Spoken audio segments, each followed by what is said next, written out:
I mentioned above, hiding in plain sight.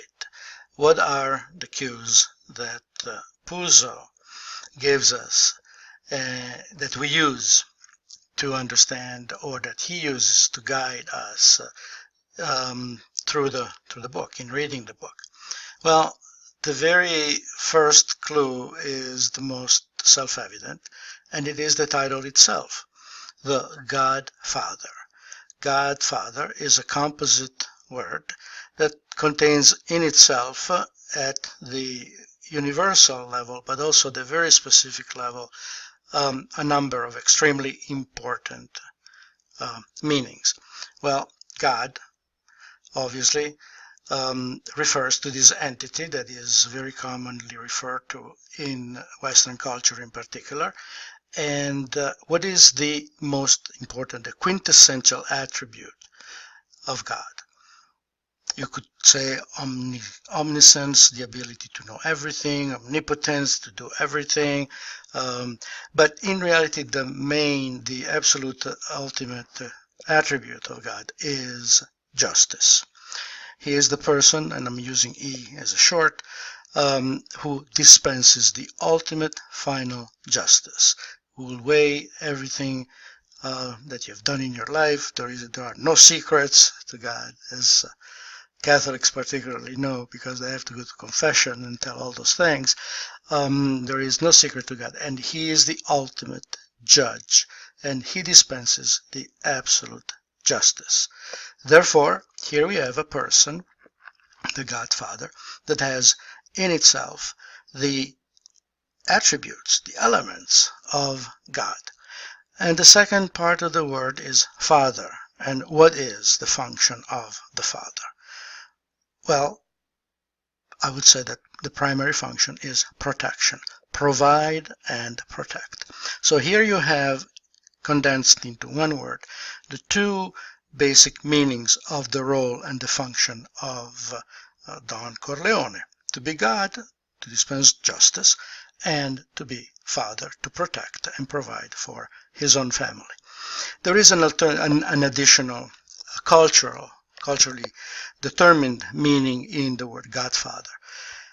The role of Godfather in Sicilian society is extremely important. Normally, a family, the father, chooses as godfather to his son. Again, we are talking primarily about the male line, okay? Chooses someone who has a higher status. And he implicitly puts himself and his own sons or his own family under both the protection, but also and is committing himself and his family to the well-being of the more powerful person. It's a clientele.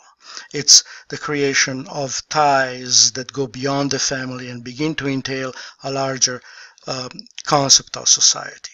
So the Godfather in Sicily takes his function extremely seriously. He is more powerful. Normally, he comes from a higher status than the family of the child, and for that reason, he takes care of that child in special ways.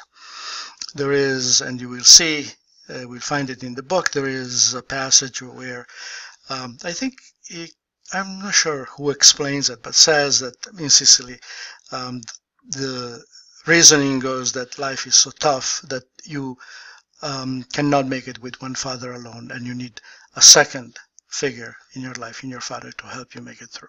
So here it is, the God and the Father. When we talk about justice, what justice are we talking about? Well, it is the internal justice that allows that particular subgroup, that sub-society, to function effectively according to its own rules. If you are inside, you're going to get the benefits of it, and at the same time, you will have to play by the same rules. This is why the Don is so deeply offended by the fact that Buonasera never went to offer him friendship. And when it came to justice, Buonasera wanted nothing to do with mafia. Therefore, he went to the American system. And what did he get in return? Now, obviously, this ties in with the notion that we have seen throughout the course, the notion of Italian being a discriminated group of people with very, very few rights, badly treated, kept in a condition of subordination, and frankly disregarded in very poor consideration by the establishment.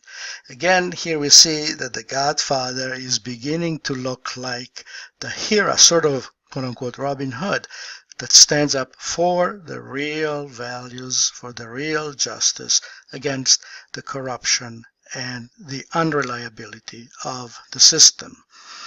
I will throw in just a couple more words. When Buonasera asks the Godfather that the two hoodlums, the two thugs, be killed because they beat up his daughter, the Godfather says, that I cannot do. We are not murderers. Well, okay. So relative. He says, well, she's not dead, therefore we are not going to kill him.